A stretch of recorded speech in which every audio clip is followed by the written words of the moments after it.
चढ़ल नवरात हम पाठ करवाई, सातो बहिनिया के नेवता पेठाई। चढ़ल नवरात हम पाठ करवाई, सातो बहिनिया के नेवता पेठाई। जाई के बाजारी है चुनरिया ले आई दीन ए पिया हो, जोरे नारियल काला सा महंगाई दीन ए पिया हो, जोरे नारियल काला सा महंगाई दीन।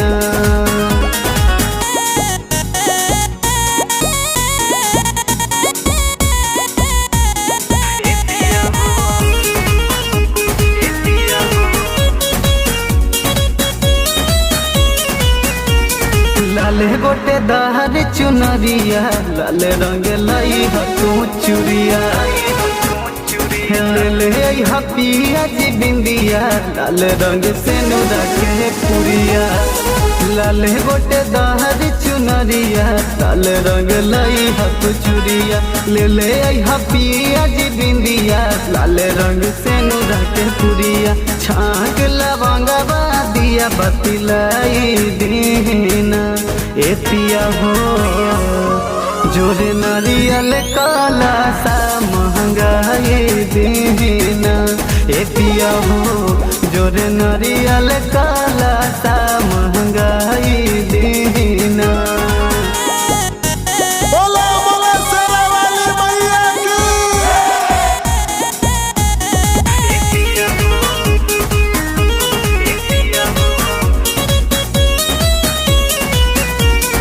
अमित अनहरी से कही के सुन पिया भजन खवाई, नीरज मनु के बोलाई के सुन पिया जागरण कहराई।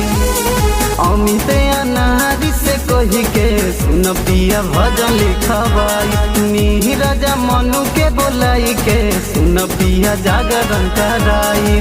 होखे नहीं कहमी सामग्री जुटाई देना ए पिया हो, जोरे नारियल काला सा महंगाई देना ए पिया हो, जोरे नारियल काला सा महंगाई देना।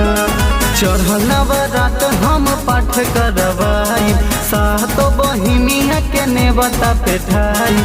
जाई के बाजारिया चुनरिया ले आई दीन हे पिया हो, जोरे नारियल काला सा महंगाई दीना हे पिया हो, जोरे नारियल काला सा महंगाई दीना।